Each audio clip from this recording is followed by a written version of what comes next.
On parle d'argent tous les jours, on court après, on le désire, on le critique, mais est-ce qu'on sait vraiment ce que c'est l'argent?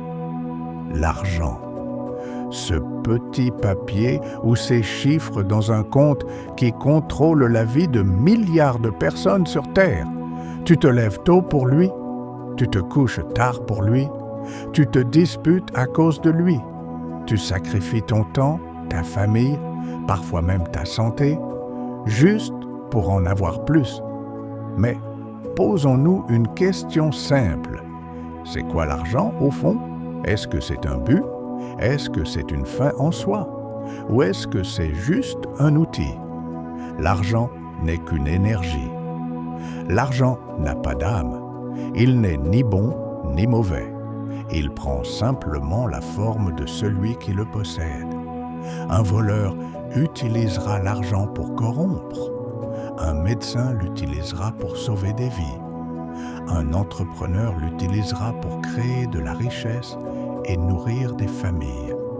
Ce n'est pas l'argent qui fait l'homme, c'est l'homme qui donne une direction à l'argent.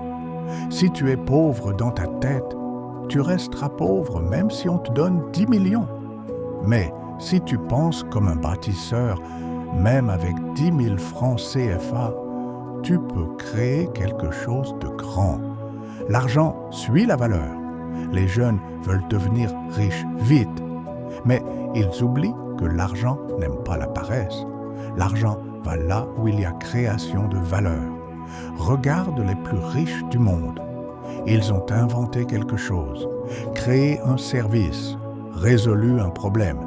Si tu veux plus d'argent, arrête de courir derrière. Apprends à créer plus de valeur. Ce que tu offres au monde détermine ce que le monde t'offre en retour. Tu es fonctionnaire? Très bien, mais ne te limite pas à un salaire. Utilise ton savoir pour enseigner, pour conseiller, pour investir intelligemment. Tu es jeune? Alors crée, apprends, propose des solutions. Ne sois pas juste un consommateur, deviens acteur de l'économie. L'argent aime la discipline. L'argent fuit ceux qui le méprisent. Tu veux devenir riche? Commence par apprendre à gérer 10 000 francs. Beaucoup de gens n'ont pas un problème de revenus, mais un problème de gestion. Ils gagnent assez, mais ils dépensent mal. Ils ne savent pas épargner, investir, planifier. Tu ne peux pas gérer des millions si tu ne sais pas gérer des milliers. Commence petit. Respecte ton argent. Fais des budgets. Supprime les dépenses inutiles. Apprends à multiplier ce que tu as. L'argent ne suffit pas pour être libre. Tu peux avoir de l'argent et être esclave. Esclave d'un travail que tu détestes. Esclave du regard des autres. Esclave de tes propres dettes. L'argent ne t'achètera jamais la paix intérieure. Il peut acheter un lit, mais pas le sommeil. Il peut acheter une maison, mais pas la chaleur d'un foyer. Il peut acheter une voiture, mais pas une direction. Utilise l'argent pour construire ta liberté, pas pour nourrir ton orgueil. Investis dans ton savoir, dans ta santé, dans des relations solides. Cherche l'équilibre entre avoir, être et devenir. La richesse commence dans la tête.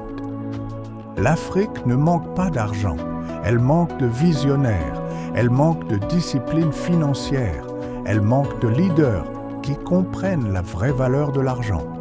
Être riche, ce n'est pas juste avoir beaucoup d'argent, c'est avoir une mentalité de croissance, une capacité à rebondir, à s'adapter, à créer des opportunités là où les autres voient des murs.